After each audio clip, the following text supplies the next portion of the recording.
The day I got fired, I was alone in the secret laboratory of Building 30 at NASA Johnson Space Center. The file I put in my bag was going to launch Crawford's career so far into space it would never return.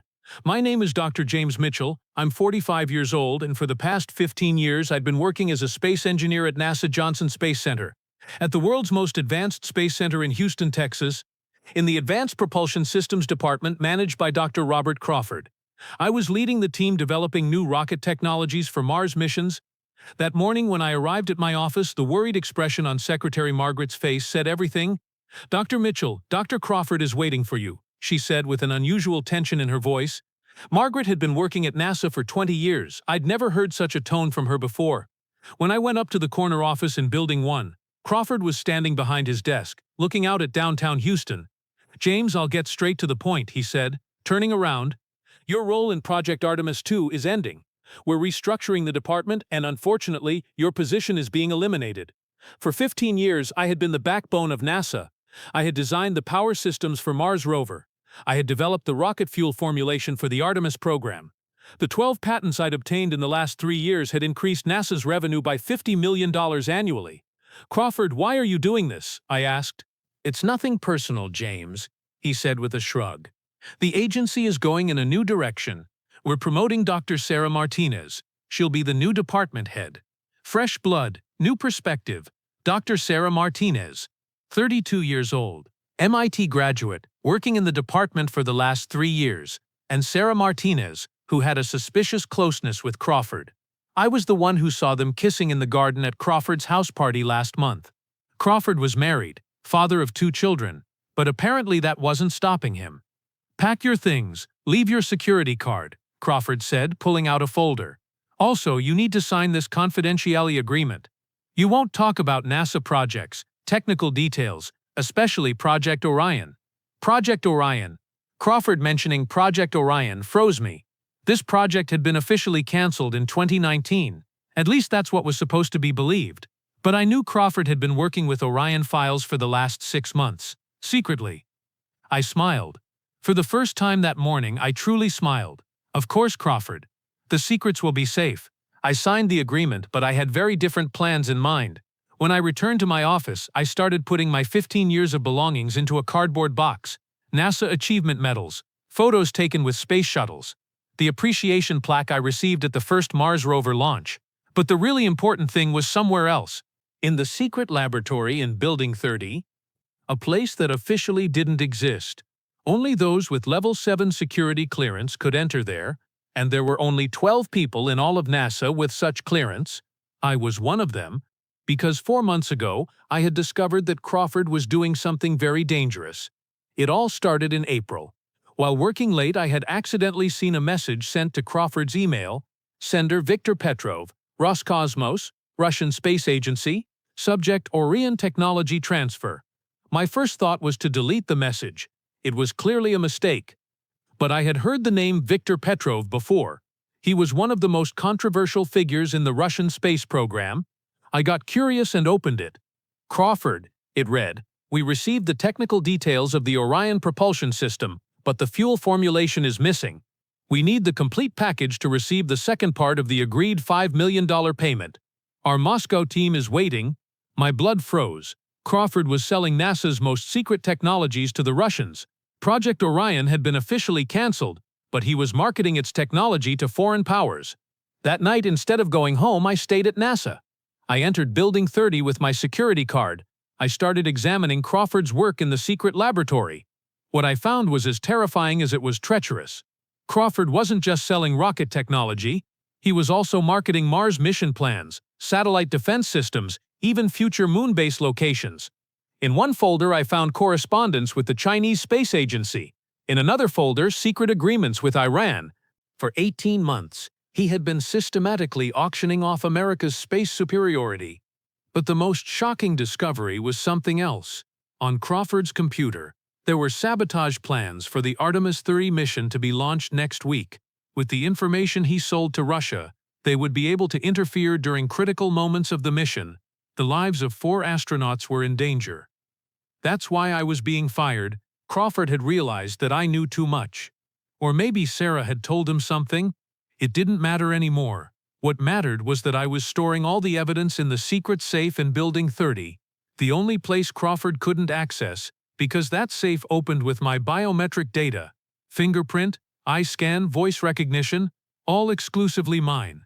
After packing my belongings, I handed my security card to Crawford. "Good luck, James," he said with a fake smile. "I'll work well with Sarah within the company." "I'm sure you will," I said calmly. "Space reveals everything, Crawford. There's no place to hide there." His expression changed, but I was already heading to the door. That evening I didn't go home. I rented a room at the Marriott Hotel near NASA. From the window, the lights of Johnson Space Center were visible. Tomorrow was going to be very interesting. At midnight, I entered the NASA complex through the service entrance. My security card still worked. Crawford had forgotten to delete it from the system in his rush to fire me. I went to Building 30, to the secret laboratory. I opened the biometric safe. Do you know what was inside? All the evidence I had collected for 18 months, the technologies Crawford sold to Russia, the agreements he made with China, the satellite information he gave to Iran. Everything was there. But the most important thing was something else. The Artemis III sabotage plans. A detailed plan of how the Russians would disrupt the mission. Everything about a conspiracy that could cause the death of 4 astronauts. Early in the morning, I called the FBI Houston office. "I want to speak with Agent Thompson," I said. "There's a situation at NASA that threatens national security." 20 minutes later, I was at the FBI Houston headquarters.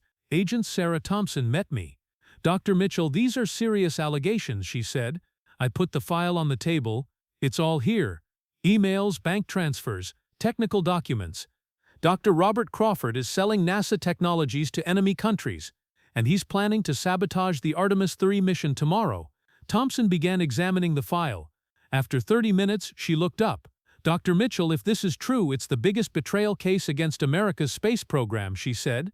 "But how will we prove these documents are real?" I smiled. "Because I know where Crawford's real operations center is, and I also know how to get there. Building 45, basement level 3, special access code 2847. He should be making final preparations there right now." Thompson's eyes widened. "How do you know this information?" "Because I'm the person who designed that secret room," I said. "When Crawford requested a special project room 3 years ago, I was the one who set up the security protocols. That morning at 9 a.m., the FBI raided NASA. I was there with Agent Thompson. I wanted to see Crawford's face. When we went up to Building 1, Crawford was on the phone. "Victor, no, the plan hasn't changed. Artemis III will launch tomorrow, and we—" When he saw us, he hung up the phone. "What's happening here?" he yelled. "Dr. Crawford, Agent Thompson from the FBI," Thompson said, showing her badge. "You're under arrest for crimes related to national security, charges of espionage, attempted sabotage, and treason." Crawford's eyes shifted to me. "I just protected my country, Crawford," I said calmly. "You told me my job was finished. Now it really is finished." While FBI agents handcuffed Crawford, Thompson turned to me. "Basement level 3 now?" "Now," I said. "We went down to the basement of Building 45 with the special elevator. I entered the code 2847. When the door opened, Crawford's real operations center stood before us. Walls full of large screens, encrypted messages from different countries, open bank accounts. "Here it is," I said.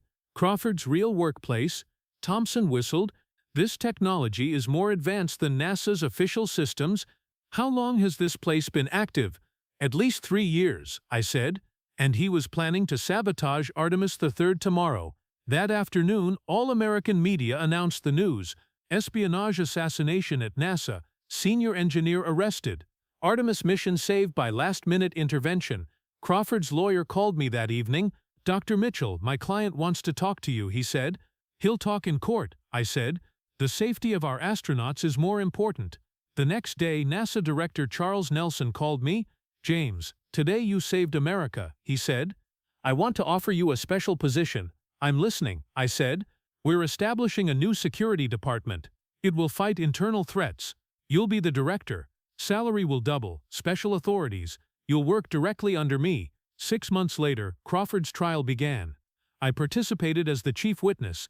Before the judge, I explained how Crawford had sold America's space secrets for 3 years, Russia, China, Iran, to everyone.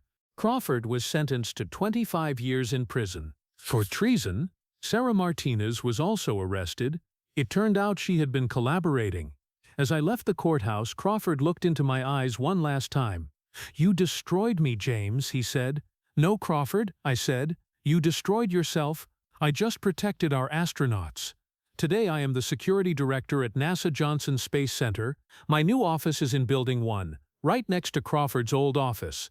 Every morning I watch Houston from the window and know that we're maintaining America's superiority in space. Sometimes I visit the old secret laboratory in Building 30. Now that place is my security center. There's a small plaque on the wall: "Nothing stays secret in space, everything is revealed." In my own handwriting, Crawford will stay in prison for 24 more years, and I continue to protect America's space program. New missions, new discoveries, and I don't let anyone sell my country's secrets. I learned something in this process.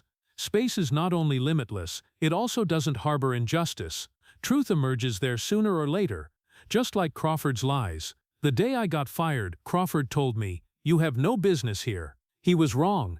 My real business started that day, protecting America.